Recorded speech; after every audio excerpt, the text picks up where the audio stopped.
वो गंभीर नहीं हूँ कि युद्ध हो रहा है, बल्कि इसलिए गंभीर हूँ क्योंकि मैंने ईद के मौके पे जबरदस्त खाना खा लिया, एकदम यहाँ तक आ गया है। आवाज भी नहीं निकल रही है मुंह से। नया मुल्ला ज्यादा प्याज खाता है। तो आशुतोष को सेकुलर दिखने के लिए आज ईद पे इतना खा लिया जैसे रोज भुखाए घूमते हैं और पेट खाली करके घूमते हैं। जैसे मुसलमान समाज के अपना अपना एक वोटर प्रेफरेंसेस होते हैं, वैसे हिंदुस्तान के अपर कास्ट का एक वोटर प्रेफरेंस है, ओबीसी का वोटर प्रेफरेंस है। कितना भी बड़ा विद्वान पत्रकार हो, वो मुसलमान बोलता है और हिंदू जाति में बोलता है। बात तो सही है। और फिर आप कहते हैं आप लोग दूसरी डिबेट लेकर आएंगे कि मुसलमान को पिछड़े में क्यों नहीं शामिल कर रहे हो भाई, वहां भी तो पिछड़े लोग हैं, कितने गरीब लोग हैं, दोनों कैसे चलेगा भाई। और ये स्थिति तभी उत्पन्न होती है जब नया मुल्ला ज्यादा प्याज खाता है। जनता पार्टी की जो पूरी पॉलिटिक्स है वो मुसलमानों के खिलाफ पॉलिटिक्स है, इस पर आपत्ति हो सकती है लोगों को, लेकिन मैं तो साफ तौर पर कहता हूं, तो जो समाज बीजेपी को वोट करता है वो बीजेपी की पॉलिटिक्स को समझ के वोट करता है। मतलब कुछ भी, ये भी ओवर सिंपलिस्टिक एक असेसमेंट नहीं है आशुतोष कि जो भी आदमी बीजेपी को वोट कर रहा है वो बीजेपी की एंटी मुस्लिम पॉलिसीज को सपोर्ट करता है। कौन सी ऐसी पार्टी है देश में जो बड़ी लोकतांत्रिक है और चुनाव जीतने के लिए कोई सीमा नहीं लांघती है? बताइए। बीजेपी का सारा तर्क यही है कि अरे भाई तुम तो इतने बात से हार रहे हो, तुम्हें बोलने का अधिकार नहीं है। मैंने 2014 के पहले यह तर्क पहले कभी नहीं सुना। स्मृति लोप हो गया है। 14 के पहले मुस्कुराते हुए सारे पत्रकार हम लोग क्या कहते थे, सत्ता की पार्टी है कांग्रेस, विपक्ष बड़ा अच्छा, विपक्ष भी बहुत अच्छा भाजपा रहती, पीट दिया पटक दिया तो सुर बदल गए, तर्क बदल गए, गठबंधन कर करके 272 वाले नंबर से बहुत पीछे चले गए, फिर भी क्या बढ़िया सोनिया जी ने मैनेजमेंट किया। नमस्कार दोस्तों, समाचार 2.0 की और एक धमाकेदार डिबेट वीडियो में आप लोगों का स्वागत है। दोस्तों आज की डिबेट वीडियो होने वाले हैं 3 वरिष्ठ पत्रकारों के बीच में। वरिष्ठ पत्रकार हर्षवर्धन त्रिपाठी, वरिष्ठ पत्रकार आशुतोष और वरिष्ठ पत्रकार सतीश के सिंह के बीच में। दोस्तों आज हर्षवर्धन त्रिपाठी जी ने दोनों कांग्रेसी वरिष्ठ पत्रकार आशुतोष और सतीश जी की धज्जियां उड़ाई है। दोस्तों आने वाले कुछ दिनों में जो 5 राज्यों में विधानसभा का चुनाव होने वाले है, आज उसी पर डिबेट चल रही थी, जिसमें ये दोनों कांग्रेस समर्थित वरिष्ठ पत्रकार कांग्रेस और इंडी अलायंस के समर्थन में कुछ भी बोल रहे थे। आशुतोष ने कहा कि बीजेपी मुस्लिम विरोधी है और बीजेपी को जो वोट करता है वो भी इसका समर्थन करता है। सतीश जी ने कहा बीजेपी वोट चोरी करके चुनाव जीतता है और सबूत मांगने पर कहते हैं सबूत नहीं है, और भी बहुत कुछ अनप शनप बतलेबाजी कर रहे थे। फिर आज हर्षवर्धन त्रिपाठी जी ने इन दोनों को सबूत के साथ रगड़ते हुए जो रोस्ट किया वो देख आज बहुत ही आनंद मिलेगी आपको। दोस्तों आज की ये डिबेट सच में बहुत ही मजेदार होने वाले है, इसीलिए आप लोगों से अनुरोध है बिना स्किप करके वीडियो को आखिर तक जरूर देखना एंड वीडियो के बारे में अपना क्या राय है कमेंट में जरूर लिख के जाना। चलिए शुरू करते हैं। आशुतोष ये युद्ध के बीच चुनाव हो रहा है, युद्ध का असर पड़ेगा क्या? क्योंकि महंगाई भी हो रही है, सब जगह माहौल युद्ध का ही चल रहा है, चर्चा चुनाव की कम है। लगता है आपको बंगाल चुनाव में, असम में, बाकी राज्यों में ये मुद्दा एक हो सकता है युद्ध का या इसके असर का? देखिए मानक, मैं इसलिए जो है वो गंभीर नहीं हूँ कि युद्ध हो रहा है, बल्कि इसलिए गंभीर हूँ क्योंकि मैंने ईद के मौके पे जबरदस्त खाना खा लिया, एकदम यहाँ तक आ गया है। आवाज भी नहीं निकल रही है मुंह से। अच्छा देखिए युद्ध कहीं भी हो, युद्ध तो हमेशा विनाशकारी होता है, युद्ध का कोई हल कभी नहीं होता, युद्ध कभी किसी समस्या का हल नहीं होता। लेकिन जाहिर सी बात है चूंकि युद्ध हो रहा है तो उसका हमारे जो 5 राज्यों के विधानसभा के चुनाव है वहां उसका असर होगा और उस पर राजनीति भी होगी और उसको एक तरीके से नैरेटिव भी कसने की कोशिश की जाएगी, लेकिन इसका कोई खास असर पड़ेगा मुझे ऐसा लगता नहीं है।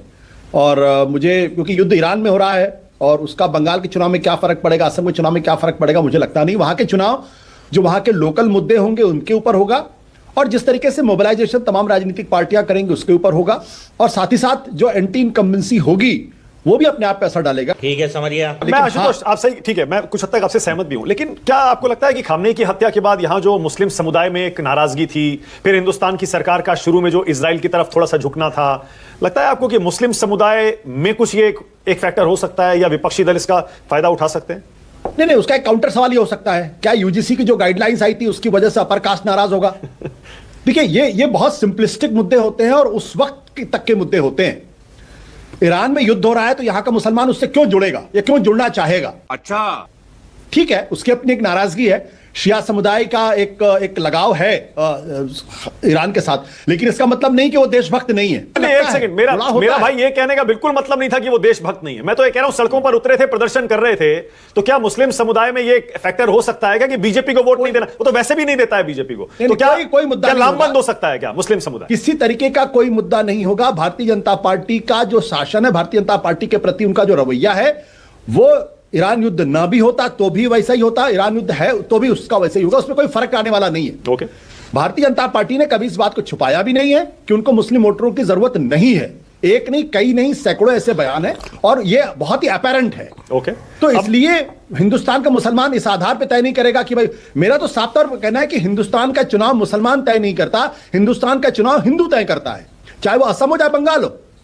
अगर हिंदू अगर वोट नहीं देगा तो कौन सी सेकुलर पार्टी चुनाव जीत जाएगी? क्या मुसलमान होने के आधार पर चीज? क्या ममता बनर्जी का 30% नोट लेकर आए तो क्या बंगाल में जीत सकती है वो?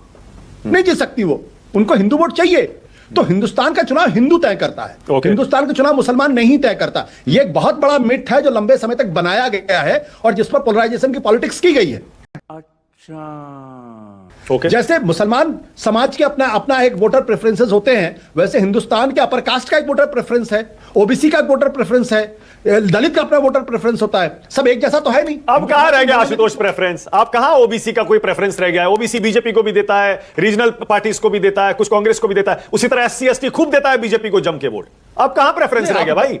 आप उत्तर प्रदेश में आ जाइए ना, फिर आपको बताते हैं कौन किसको वोट दे रहा। मैं अभी आपको आंकड़े दिखा देता हूं। 2022, 2024, 19, 14, 17 सारे निकाल लीजिए। अगर लोकसभा के चुनाव में बीजेपी से ज्यादा समाजवादी पार्टी की सीटें आई तो ओबीसी वोटर ने दिया ना उनको वोट। भाई बीजेपी को तो अपर कास्ट भर भर के वोट देता, 80% ज्यादा वोट देता है। हम इस पर चर्चा ही नहीं करते। हम मुसलमान वोटबंदी करता है इस पर चर्चा करते हैं, अपर कास्ट वोटबंदी करता है इस पर चर्चा नहीं करते। क्यों नहीं करते? तो करना। उत्तर प्रदेश में सीएसडीएस का डेटा यह कहता है कि 88% ब्राह्मण बीजेपी को वोट करते हैं, 84% जो ठाकुर छत्री जो है वो बीजेपी को वोट करते हैं, और जो आपका बनिया समाज है, वैश्य समाज है, वो 82% वोट करता है हमसे। और मुसलमान समाज ने उत्तर प्रदेश के अंदर सीएसडीएस सर्वे के हिसाब से सिर्फ 70 या 72% तो इंडिया गठबंधन को वोट किया था। तो मुस्लिम समाज से ज्यादा कट्टर तरीके से वोटिंग जो होती है वो अपर कास्ट कर रहा बीजेपी के लिए। हम उसकी चर्चा क्यों नहीं करते भाई? नहीं करनी चाहिए, बिल्कुल और उत्तर प्रदेश के अंदर अपर कास्ट 19% है, 19 से 20% के आसपास है। तो हम सिर्फ मुसलमानों को लेकर क्यों चर्चा करते हैं बार बार? अपर कास्ट के बारे में भी चर्चा करें ना कि अपर कास्ट कैसे वोट कर रहा है, उसका वोटिंग वो क्यों बीजेपी को वोट करता है बार बार? क्यों उसके बीजेपी को वोट करने के पीछे कारण क्या है? ये भी तो चर्चा का विषय। आप ही बता लीजिए ना क्या कारण है। आप मुझसे पूछ रहे हैं, आपको पता है? नहीं, देखिए भारतीय जनता पार्टी की जो पूरी पॉलिटिक्स है वो मुसलमानों के खिलाफ पॉलिटिक्स है। अब इस पर आपत्ति हो सकती है लोगों को, लेकिन मैं तो साफ तौर पर कहता हूं, तो जो समाज बीजेपी को वोट करता है वो बीजेपी की पॉलिटिक्स को समझ के वोट करता है।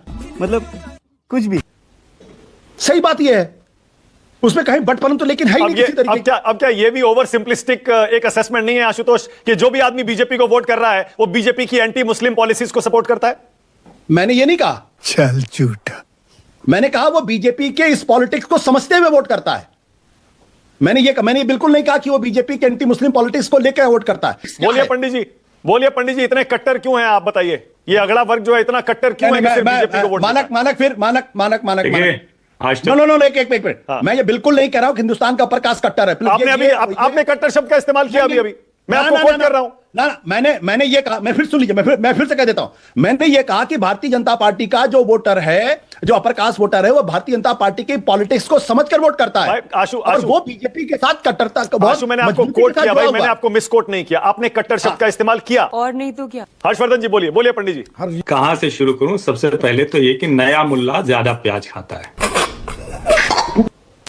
तो आशुतोष को सेकुलर दिखने के लिए आज ईद पे इतना खा लिया जैसे रोज भूखाए घूमते हैं और पेट खाली करके घूमते हैं।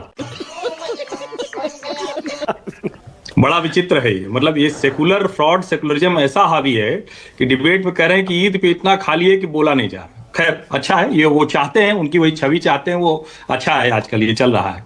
दूसरा ये है कि कितना सुंदर तरीके से उन्होंने बोला और मुझे तो बड़ा अच्छा लगा। उन्होंने कहा कि ब्राह्मण इतना, ठाकुर इतना, बनिया इतना, सब उन्होंने बता दिया। तो जैसे मुसलमान कुछ बच के भाजपा को वोट दे देता है, वैसे कुछ बनिया है जो आशुतोष जी जैसे, जो भाजपा के साथ नहीं खड़े होते। क्योंकि जाति की बात कर रहे हैं तो मैं कर रहा हूं, नहीं तो मुझे अच्छा नहीं लगता। हमारे वरिष्ठ हैं, जाति की बात करूं उनकी, ये बिल्कुल अच्छा नहीं लगता मुझे। लेकिन चूंकि उन्होंने ब्राह्मण, ठाकुर, बनिया इनका नाम ले लेके कहा। अब भारतीय जनता पार्टी को देश में क्या पिछड़ों का मत नहीं मिलता है?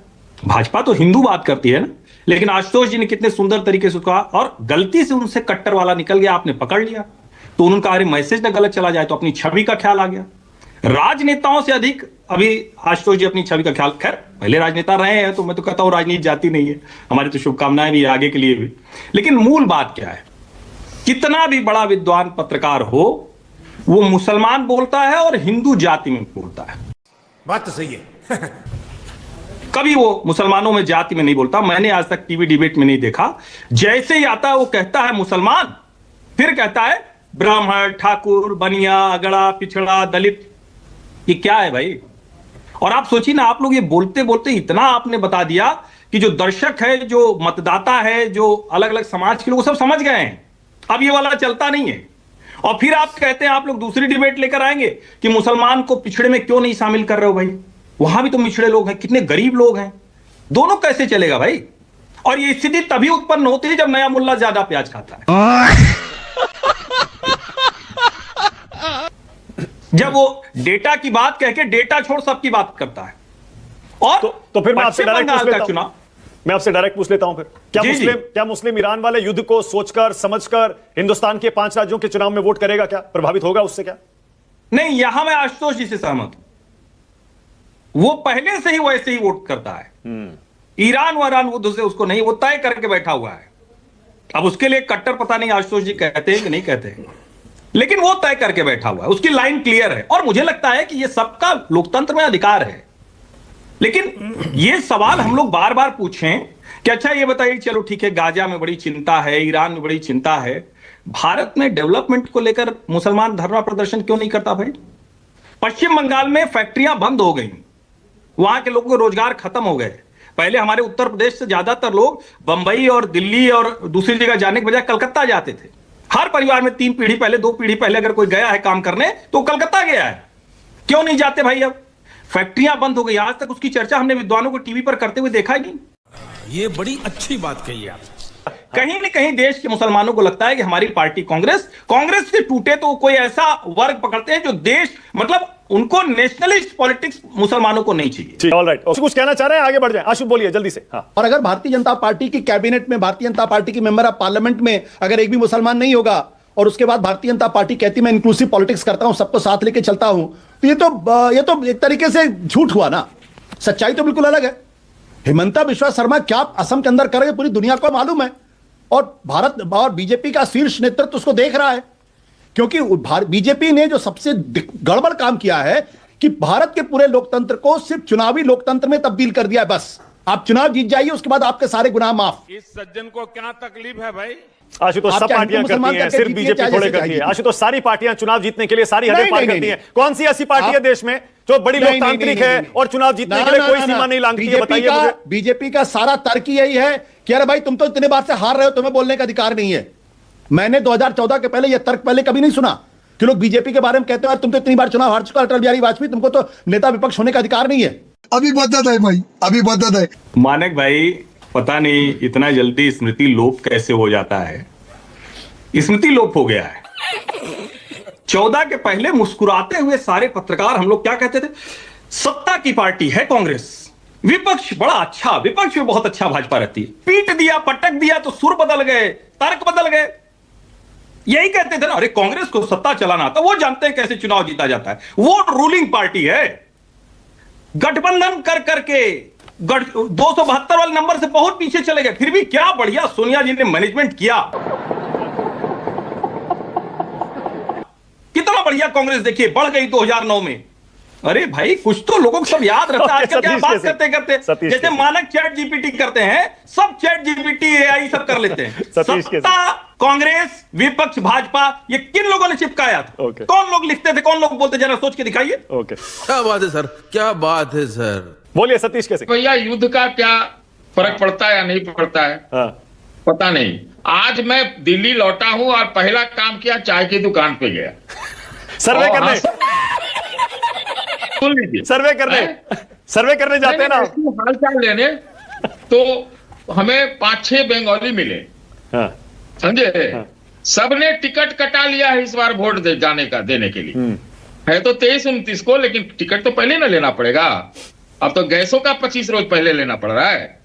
तो एक ने कहा कि एक तरफ मेरे तरफ तो हवा था थोड़ा सा मोदी दादा का, लेकिन ये जो गैस वाला हुआ उससे पूरा गड़बड़ हो गया।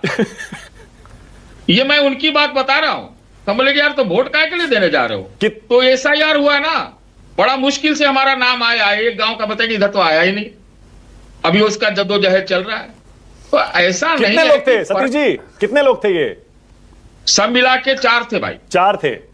अब हाँ, 4 लोगों में आपने, बंगाल की आबादी कितनी है? 7 करोड़ से ज्यादा वोटर हैं। वोटर कितने हैं? 6 करोड़ 44 लाख बचे हैं अभी। 4 लोगों से आप 6 करोड़ 44 लाख लोगों का मूड बता रहे हैं।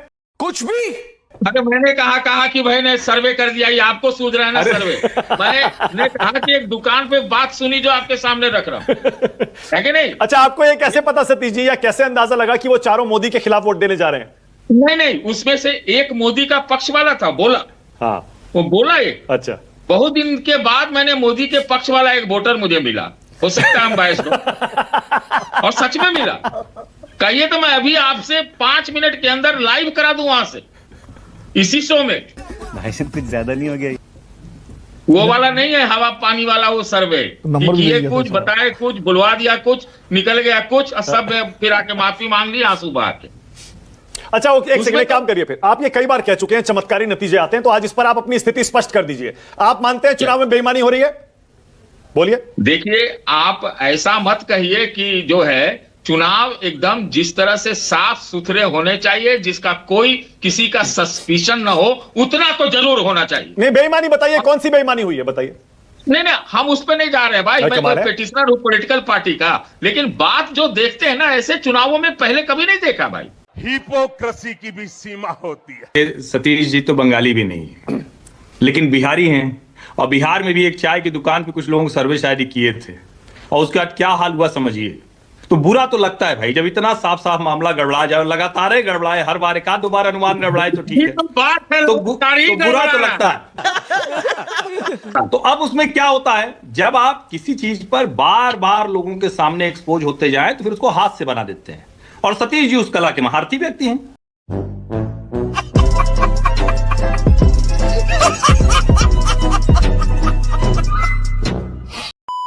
दोस्तों, वीडियो अंत तक देख ली तो अच्छी लगी होगी। अगर अच्छी लगी तो वीडियो को एक लाइक एंड चैनल को सब्सक्राइब कर लेना। एंड वीडियो के बारे में, वरिष्ठ पत्रकार आशुतोष गुप्ता के बारे में, वरिष्ठ पत्रकार सतीश के सिंह के बारे में अपना क्या राय है कमेंट में जरूर लिख के जाना। वीडियो आखिर तक देखने के लिए आपको बहुत बहुत धन्यवाद। चलिए मिलते हैं अगली वीडियो में, तब तक के लिए जय हिंद, जय भारत, जय सिया राम।